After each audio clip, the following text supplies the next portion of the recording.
Hello, friends. Hello. All right. Well, time travel, space travel is strange. I feel like I was sitting with you on the sidewalk in Petah Tikva eating sabich.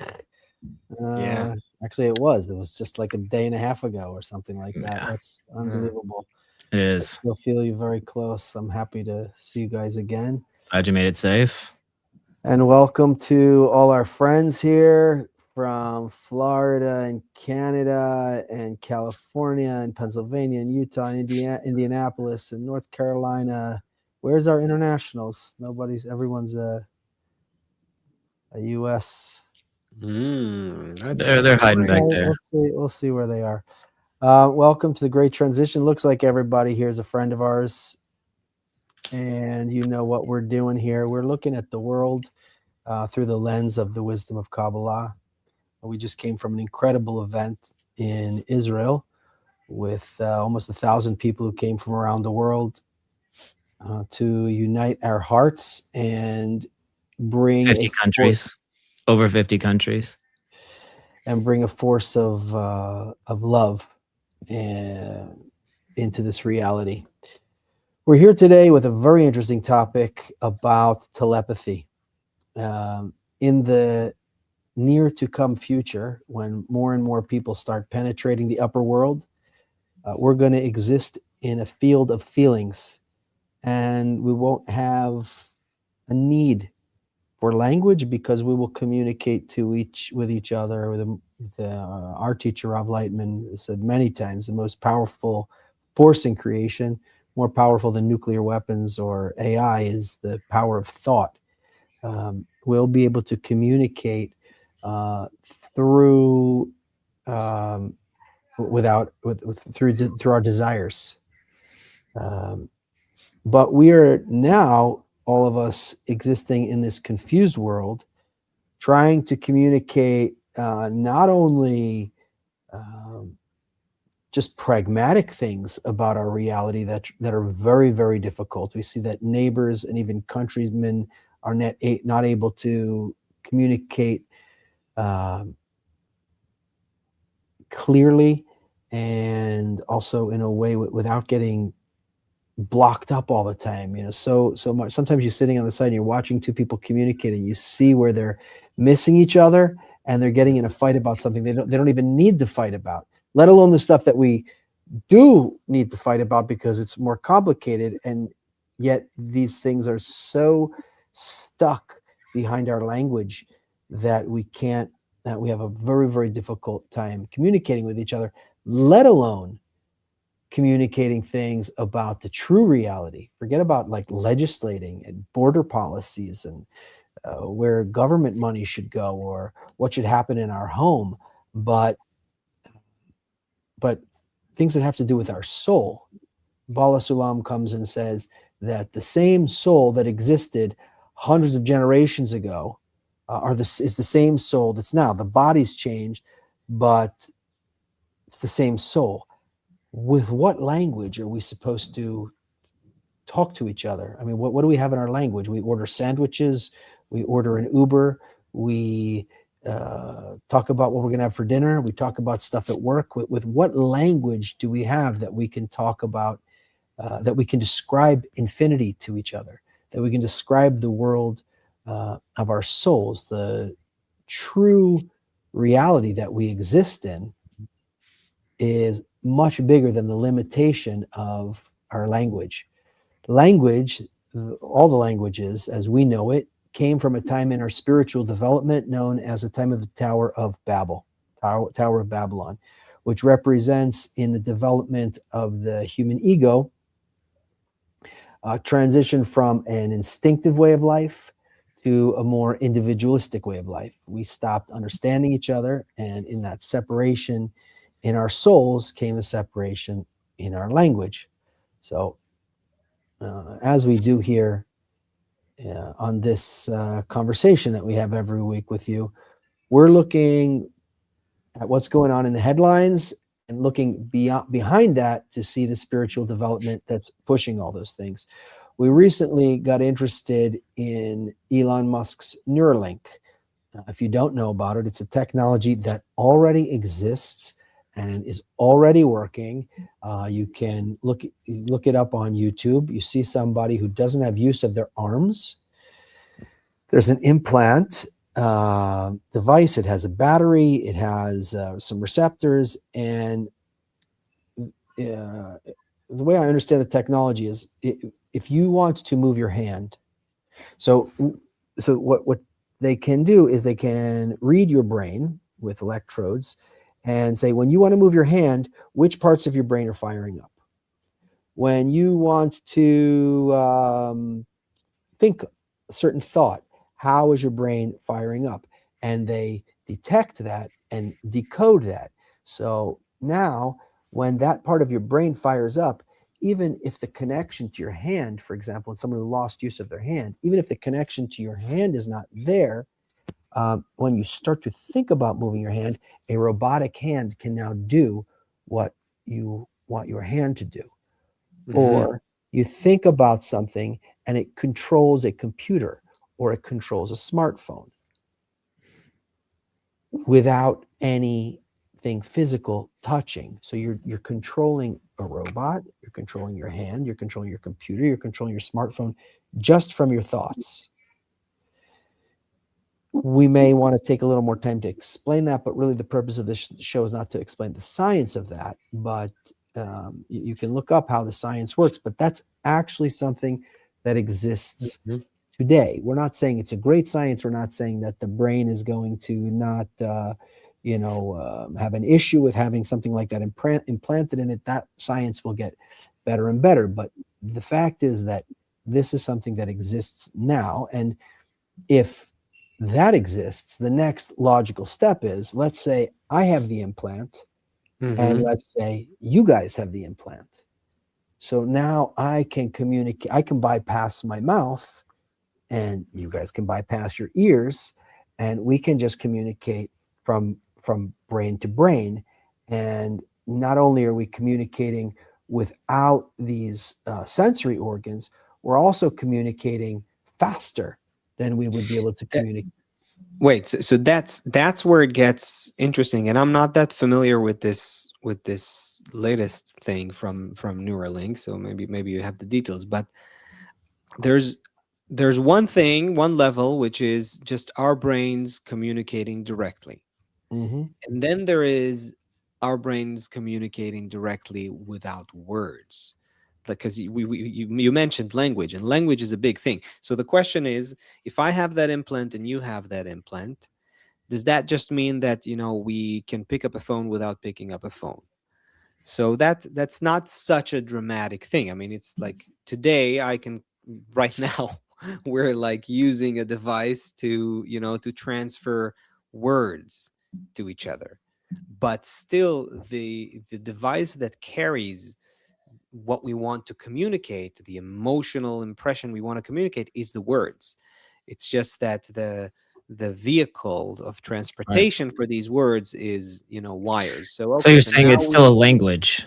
So that's why I'm asking, like, are we still talking about language being communicated, or this will also bypass language, which I think is really the deeper understanding of telepathy. When one thinks of telepathy, you can think about it as I'm communicating these words to someone, right, without like picking up a phone or something like that, which is not that big of a deal, again, because we already have telepathic devices like that can allow us to communicate words across time and space. Also think about non-synchronous communication. When I put a message on WhatsApp, I put it like now and you see it in 10 hours from now. And so we can also bypass that, like the need for us to be in real time. So is it talking about communicating words without devices through those implants, or bypassing language itself? I think the question is what do we want the most? Do we want some easier way of communicating where it's just I'm imagining like remember the Disney movie WALL-E, where they're just have like these floating chairs and they don't have to move anymore because everything that they need, just the chair just like takes them, and then it creates like a drink for them, like less movement, right? Or is it's like, you're sitting it with your therapist, whoever, has a therapist, and then the question is always, tell me how it makes you feel. How does that make you feel? Like, why is that even an important question? Because I want to say the least amount of words. I want to be as straight and as forthcoming to communicate how I feel in the most articulate way. The best way of doing that is just kind of transplant my feelings, have you receive those feelings, and then understand what I'm trying to say, even without words. It's like a lot of times our teacher also, he'll remind us about, so I'm going to throw in the word prayer, because prayer here is, I don't want to say it's like you open some book and you recite a bunch of words.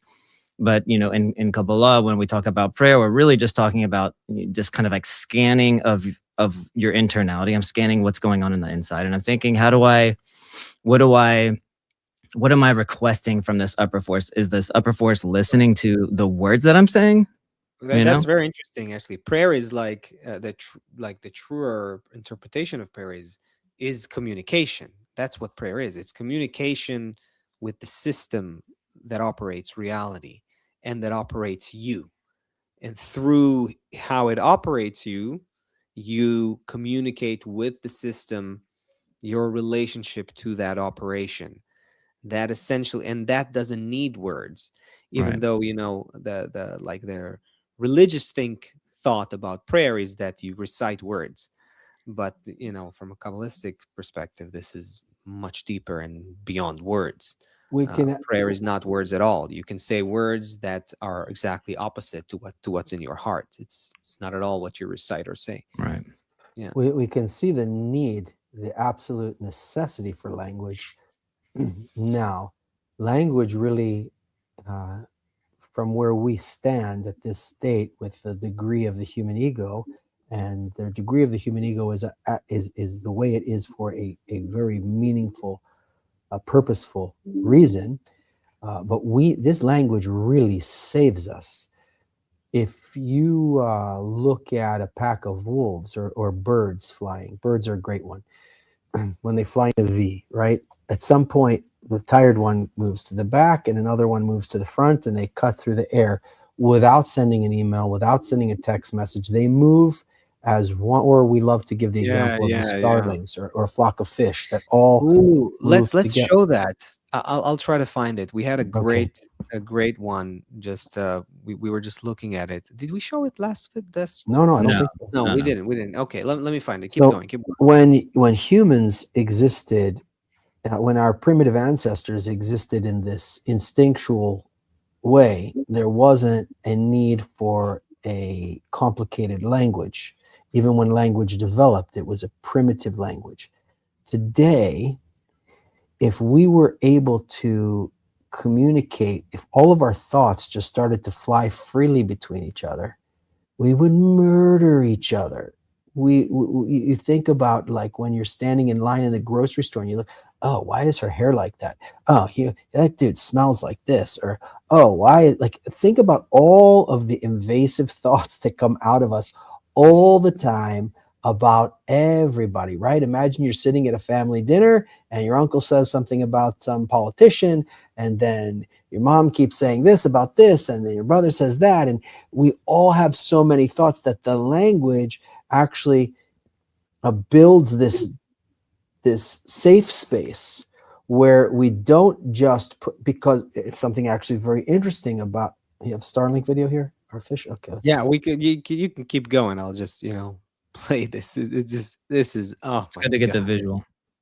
This is just phenomenal. This is amazing. It looks like someone's just walking on the seafloor. So this is how humans used to live.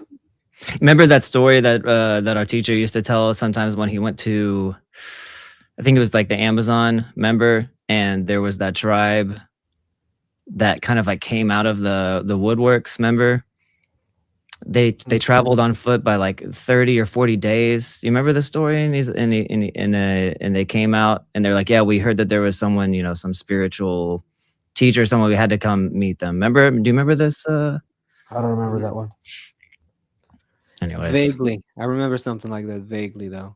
Yeah. Well, anyways, I say that to say, like, what are we doing here on this podcast? It's important that people have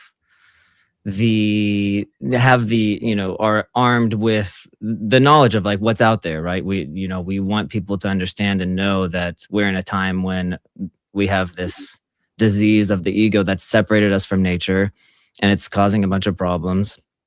And there's a method that will reunite us with nature and make us feel fulfilled again.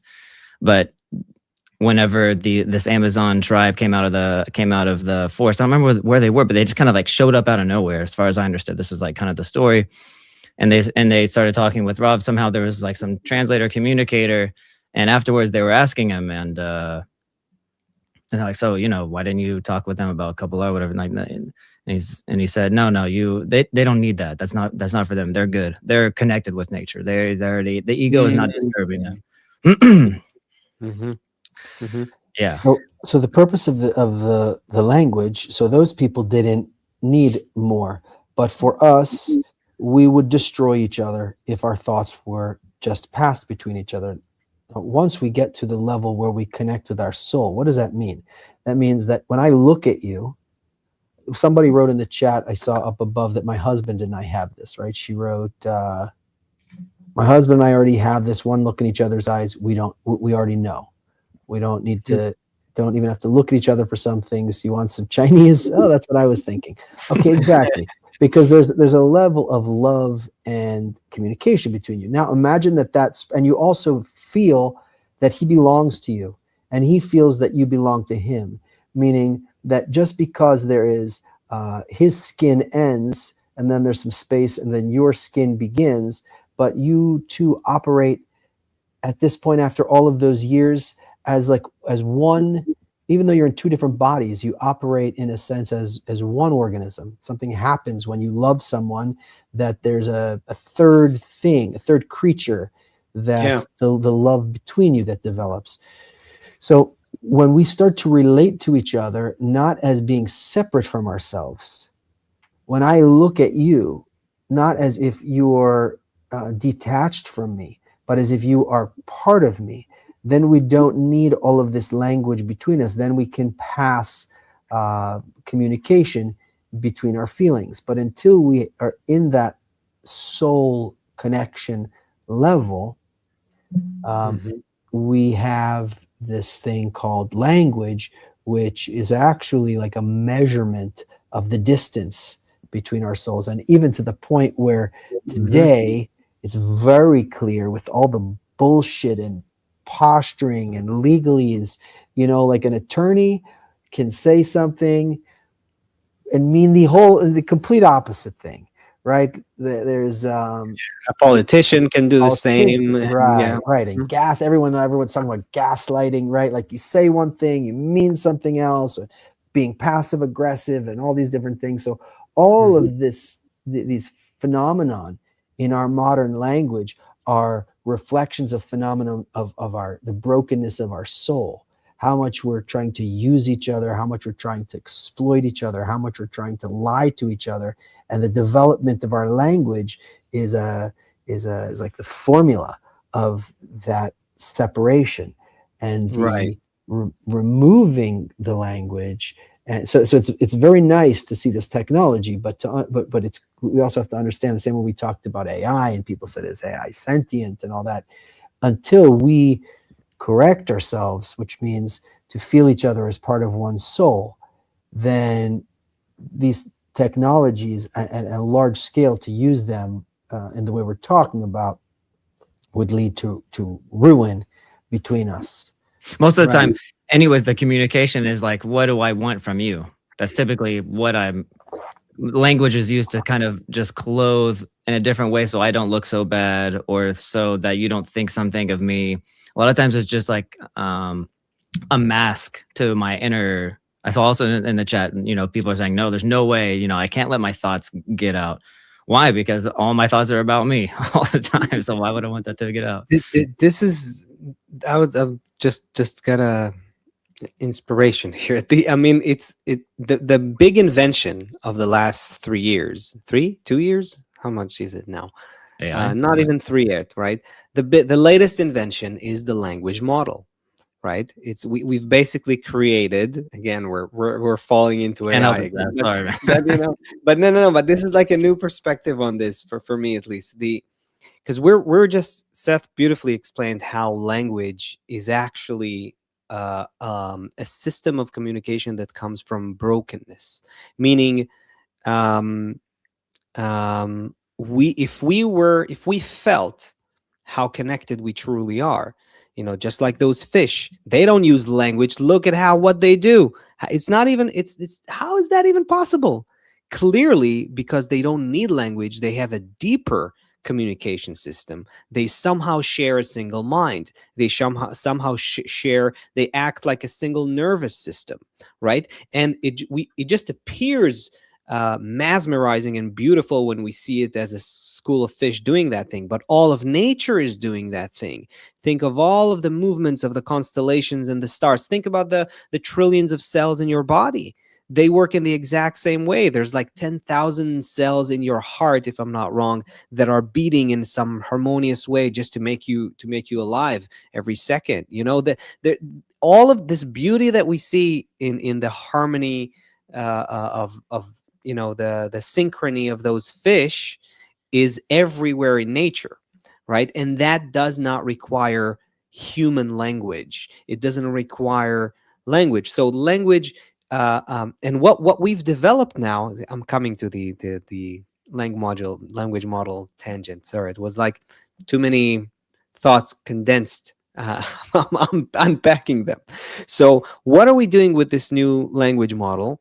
We are essentially creating the best we can to communicate with our machines, right?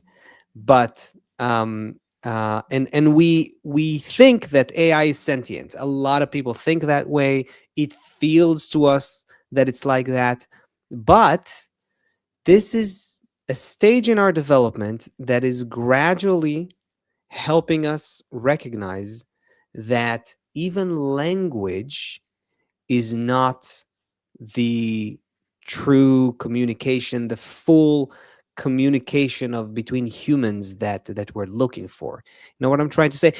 Basically, Right. why does let me just phrase it differently. Why do we think that AI is sentient? A lot of it has to do. Why do we mistakenly think that? Because a lot of it has to do with attributing sentience and consciousness and feelings and the feeler, the act of observation, the eye, the sense of eye. We attribute it to language.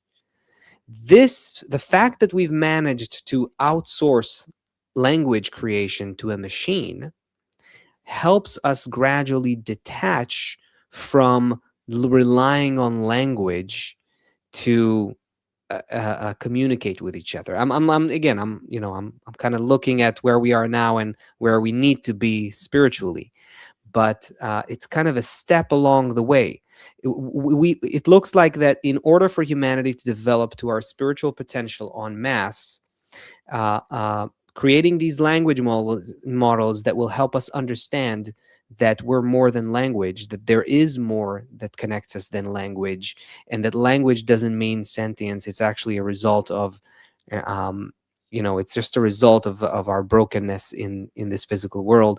That's like a step in the process towards our spiritual development. Does that make sense? That's cool. That makes me think of something. I'm going to take a cue from the way that you typically approach things, where let's look at the end result. Like, what's the end result? Mm-hmm.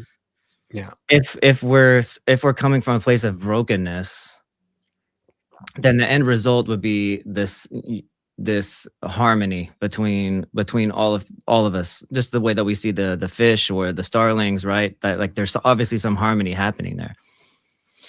So the question really is, well, if you look at how language developed right now, like, what purpose does it serve? It serves like this practical purpose. Okay, I need you to put this brick there, and then if you put the brick there, then I'll bring you the wheat that you're requesting. But how could you communicate that if we're disconnected? We need some language, some low level language, because we are missing this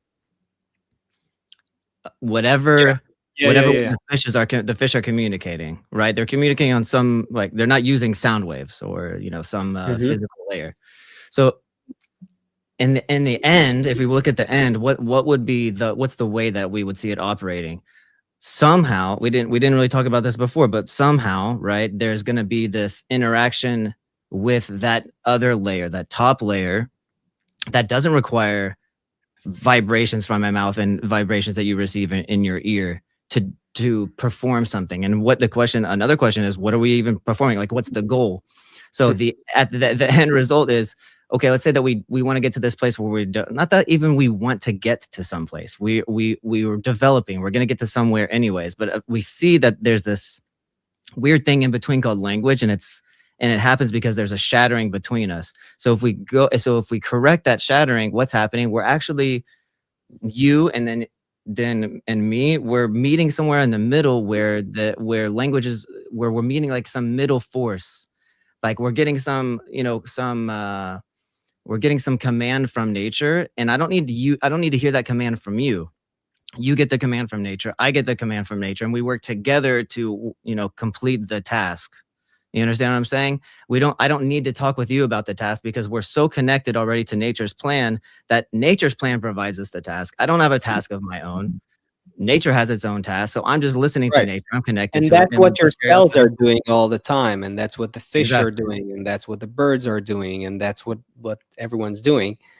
Also, I mean, another point here that this brings up is, think about what it meant for Kabbalists to try to express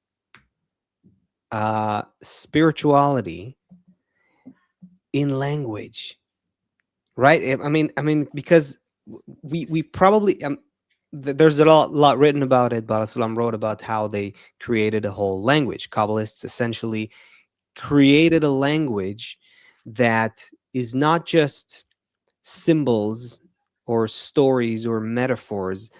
Kabbalistic language specifically is very unique because it's based on the perception of how the illusion of this world is generated from higher, deeper roots.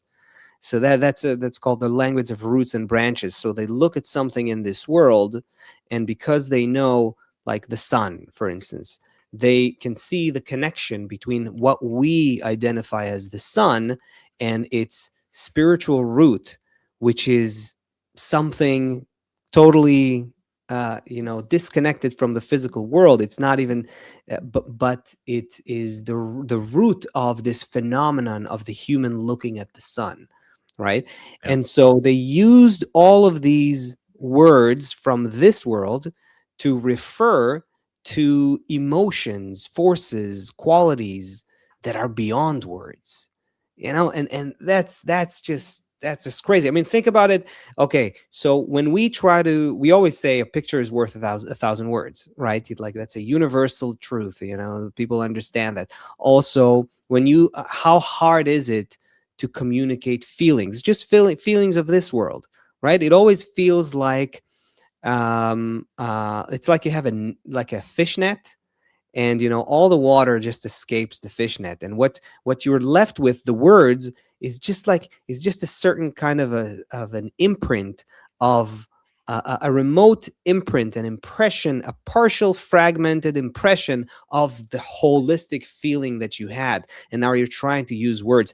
The closest things that we have to communicate feelings in this world is maybe music, and how songs, and that's interesting that songs, when you put lyrics together with music, you're trying to kind of fill those voids, those spaces in the fishnet, to kind of communicate something.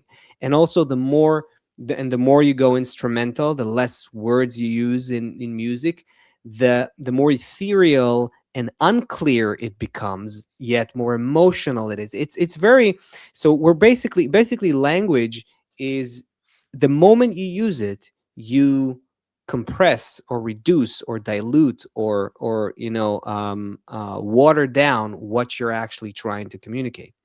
But by its very nature, the act of using language, and that's just us humans living in this world, having this worldly feelings.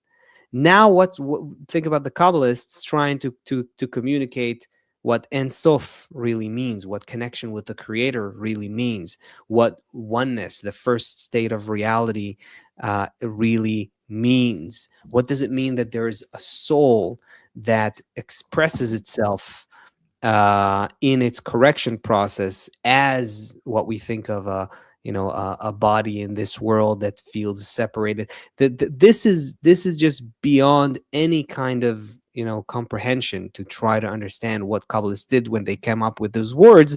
And then we end up with something like the Bible, which we think of as a historical, biographical, geographical kind of account, which is it's coming from a place that is beyond geography and history. So this is, and all of that is just to create still something for us to hold on to, like a very kind of thin thread or a life buoy, or something to hold on to, so that we have some connection to the spiritual realm through language. Yeah. So anyway, this is quite the the wondrous And thing. that book still is already even though it's like it seems like it reads as a historical depiction of something that happened, still people are drawn to it. Like they do feel just the same way the music has this it has this appeal because it awakens emotion, even though maybe you don't understand the words or you don't really follow it. Just the music itself, the notes itself, like I said, it fills kind of the void. Also, the Bible has this thing, you're drawn to it because of how it makes you feel. There's a question that Bala Sulam brings up. He says, how is it that when Moses wrote his book, meaning the Bible, how was he able to say, Abraham said this, or Right. Noah said this, which happened generations before him? And the answer he gives is, if you were at a place, and if you and I shared an experience together, so we can talk about that experience and we can use words to point to our emotional experience that we shared together. So Moses reaches a spiritual degree called Abraham.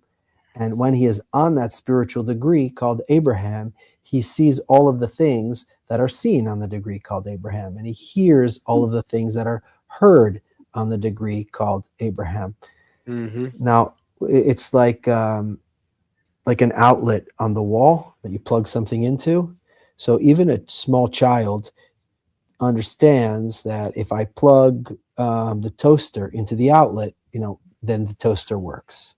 If I plug my TV into the outlet, then the TV works. He has some understanding that there's a thing there, and that when you put something in it, something happens.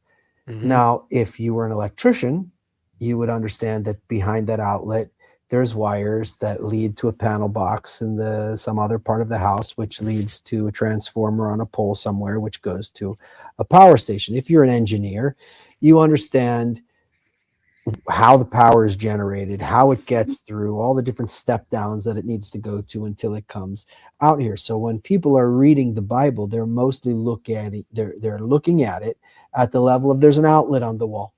There's something there. And the more you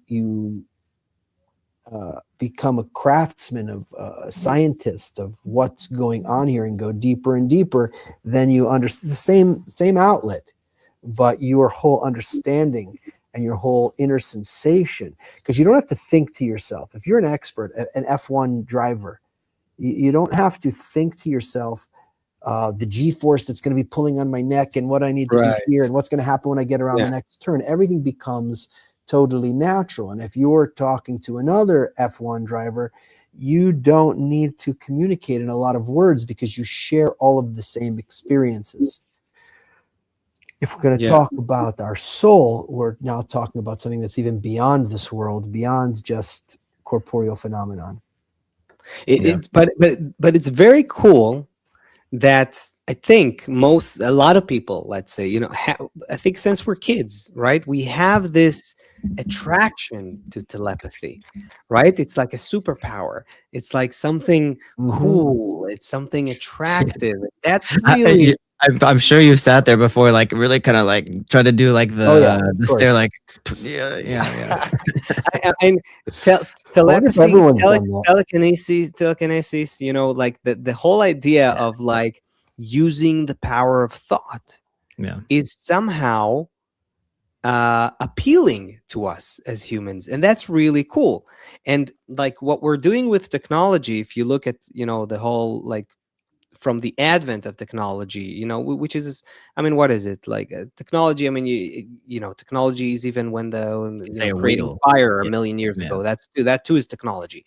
So I mean, technology is developing together with us. It's something we do as humans. We always create tools. You create a forklift, and that already lifts more than you can lift. So it's like we create the devices that can do what we can't. We create the devices that can bridge the gaps that we can't naturally. And we continuously develop our technology, and that's interesting because I think it has to do with our need, our interest in telepathy and telekinesis and things like that. Because we're, as humans, from a spiritual perspective, our deep desire is to go beyond the realm of time and space. And that is, time, space, and motion is essentially the limitations we were put in after the shattering of the collective soul. So the malchut, essentially the nature of the created being, what we call the malchut, is does not feel connected to its first nine sfirot, so it feels isolated, and it cannot receive the light, meaning the what we call the upper abundance, or it has no connection to the reality that it's actually in. It only feels within itself, and we have this drive until we come back to the complete spiritual state. We have this drive to reconnect with the whole of reality, or to reconnect to the complete tense field, if you want to talk about it through a kabbalistic language. But essentially what that means is that we keep trying to find ways to overcome the limitations of time, space, and motion. That's what we do essentially with our technology. And that's very, that's very kind of revealing to look at it from this perspective. Like, why do we keep creating things and stuff, and like always try to, like, oh, now we can go faster, we can we have cars, we have aviation, oh, but we also want to go really fast Well, from you're Los you're Angeles asking you're to New asking York. why, Let's but create a train. Mhm. most of or all of what's happening is the what. Like, what can we build? What can we do with it? There's nobody has an answer until you get into the spiritual realm. There's no why. What? That's right. We're asking why because people who are developing consciously towards spirituality, people interested in spiritual development, ask why questions in general. But that's actually what's more interesting. That's what I'm trying to say. That humans do this instinctively without asking why. Why do we? Why are we doing that? Because this is just the That's trend better. of development. I want to be better. Yeah. The answer. Right. Yeah. I want to But be faster, like what's this. what's medicine? You want this body to just, essentially, you want it to just not bother you living forever. And Yeah. that's where things are going. Like, let's try to live forever. Let's try to be wherever we want as quickly as we want without any limitation. Let's be able to communicate to any place in the world instantly. Let's try to, you know eh, to create a machine that will do the work for us, whatever it is we want to do. So and we just keep going and going and going, creating more technology, and the next level of it, the next level, the next level. And Seth's right. We're not asking why, we're just doing that. but when we ask why from a spiritual perspective, it becomes very clear, because the human is destined to is pushed it's pushed by nature to rise above this limited reality of a body that lives and dies and moves through 3D space and is dependent on where it is. And we try to bypass the weather, we try to bypass the climate conditions, we try to bypass the fact that food goes sour, we create a fridge, we always tried. It's like the human is Louis CK has this funny bit where he goes like, we're never happy, something like, we're never happy on this planet. It's like we're not like it's like we're not designed for it. Like all the other animals, they're like, cool, nice grass, sand, okay, that's nice, and we're like, no, we need like really smooth surfaces, we need like I can't remember exactly the jokes he makes there, but it's like, it's really telling, it's really true. Like we feel like we are not where we're supposed to be. This is not the end result. This world is not where it all ends for us humans. We have this natural, instinctive, desire inside, even if we don't know how to articulate it or ask about it. Any why questions? So And in the telepathy end, is like, yeah, it's one of those things. In the end, anyways, the technology is bringing us these new thoughts and these new, like, ultimately, when they discover a way to to communicate telepathically, but through technology. You can't even say telepathically. Our title is a little bit misleading, because if you use Neuralink, then is that telepathy, or is that just like another like cell phone calling another cell phone? But in the end, it will reveal to us a little bit more about our nature. It's another step in development. A little bit more is revealed. Where are we actually going? Some people are even saying already, we talked about the other day, this unified consciousness idea. Like, everything's the only explanation that scientists, especially quantum physicists, trying to connect physics and quantum physics together, they're ultimately getting to some conclusion. They're trying to ignore it, of course, because it's unexplainable. But the more you try to ignore it, the more all the roads lead to this. No, everything's connected, and there's actually no reality that exists outside of the one who perceives it. Eventually, we'll get there, and it'll be clear. Mhm. Along the way, we have to like come up with all these tools and be confused a little bit. Michael, in the YouTube comments, Michael Sartori, and I'm not sure that we know Michael. So hello, Michael. You guys recognize this name? Where's he from? I don't Oh, know, he didn't say? but I see him. He's I writing don't out- recognize the name. Michael, tell us where you're from. So he wrote, imagine how telepathy would affect the justice system. No more lies, the guilty exposed. Now, there's a couple layers to this, because if we take the world today and all of a sudden put this telepathy thing on top of it, everybody's screwed.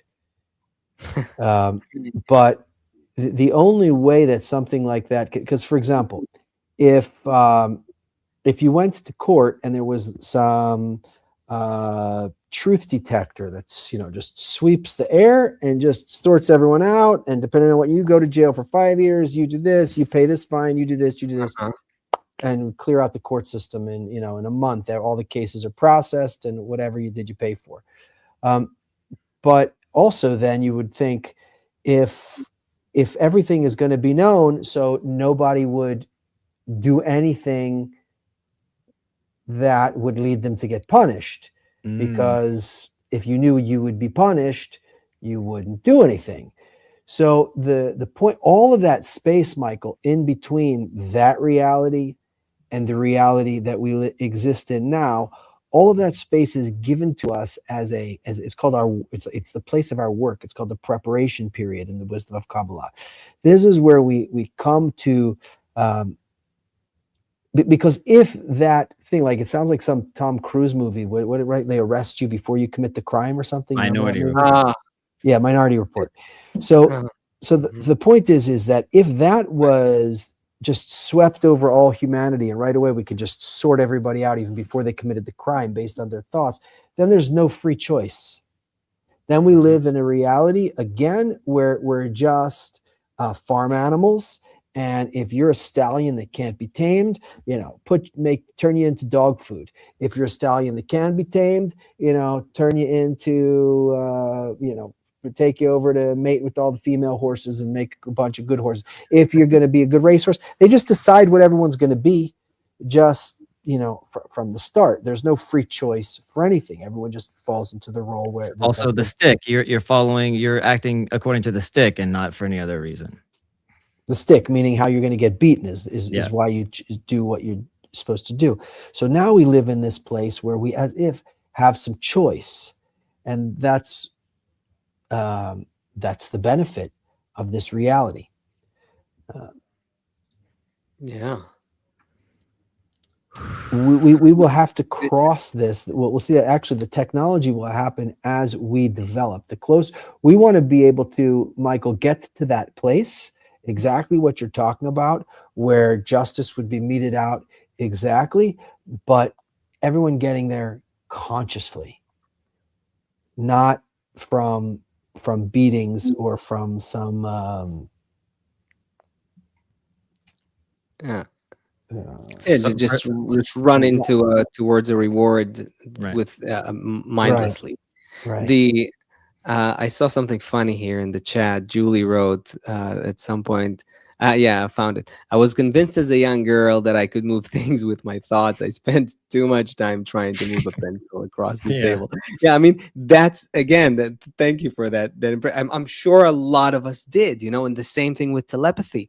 You'd maybe as a child, when you're still less jaded by this world, you're still kind of naive. And also you're in a way, you're kind of closer to being away from this world, right? When you grow up, you actually become more entrenched in this world, as kids. So as kids, the fantasy world, and it lives in us until a certain age, probably more than in a more visceral way than the physical world that we are in. We are more in our minds and our thoughts, and they feel more, they have more gravity than gravity, something like that. So I would say that our interest, our childish appeal that we find in telepathy is essentially coming from that spiritual need to climb to the place of without words, to go beyond the language. That's really what you're what we're kind of looking towards when we're interested in telepathic communication. We're interested in going beyond the words, and that's because instinctively, subconsciously, we know we come from, Kabbalistically, it's very clear, we all come from a realm from where we're so connected that language doesn't exist. There's no right of existence. There's no reason for language to exist, because if things are connected and they act as one, and everything is shared, then there's nothing to communicate. Again, think about those fish, right? If they had to communicate, even if not through words, if they had to communicate, they would never move on time. They would never synchronize on time. So they act like one. It's as And simple as that. the difference between the fish and anything else in nature and us is that we are the conscious creatures who developed. We're the furthest ones to develop of all the creatures in the universe, who ask, who am I? What am I? And why is this? Where did I come from? And what's the purpose of all this? That's the only difference between us and everything else. If you strip away the bodies, behind the desire, our desire is the one that asks that question. And this whole process of this language that separates between us, this as if space between all of our hearts, because that's all it is. It's not measured in miles or kilometers. It's a space between our hearts. All of this language between how I can really communicate, how we can each really communicate with each other, that gives us room to come to that state of unity, like that fish have, but to do it in a conscious way, Michael, using your example there, and not in a way of either being totally controlled by like the fish are controlled by nature's guidance, or like in the Minority Report by some cop who's going to mete out, or some justice system that's going to mete everything out. Instead, we've all been given a buffer. We've all been given like an insurance policy. We've all been given like a spiritual credit card. We've all been extended credit to be able to discover our free choice and discover who we are and why we are, and to discover that unity that we all exist in, that perfect unity, that perfect love that we all exist in, but consciously and not through force. Guys, We'll I think get there. We are. I found a quote for us from our teacher to end with. It's in Hebrew. I'll translate it on the fly. I think that's a nice one. Okay, yeah. So this is our teacher, Kabbalist Dr. Michael Leitman, talking about where we're going in terms of the future of spiritual development. So it says this: people will be engaged with their proximity, their closeness to the integral law of nature, and that means they will continuously feel new voids and new fulfillments within them. They will gradually move to a virtual kind of communication between them. They'll feel a kind of noosphere between them. And they'll also develop very different habits and feelings, inner feelings. They won't have a need for phones, modems, or other telecommunications, and they'll just be interconnected internally. It isn't telepathy the way we think of it, as something supernatural, but it's an additional sense that will evolve within us under the influence of the mutual integrated law between us. Yeah. So Nice one. yeah. We'll see you all next Thursday, 2 p.m. We will have to see. We'll have to see. Something There's happening? a friend's wedding that I think both Chris and I will be there, now that I think about it. So Seth, you'll be here on your own, and maybe just take questions from In the the chat. U.S., people usually only get married on the weekends. I know in your country, get married on Tuesdays, It's a Thursdays. Thursday, Thursday yeah. is the new Friday. So no, I'm seriously, I just saw this a day ago, so we'll figure it out. Stay tuned. You will see on the channel if there's a scheduled stream, so you will know, and if not, we'll see you the week after that. Yeah. Sounds Bye, good. everyone. Take care. All See ya. right.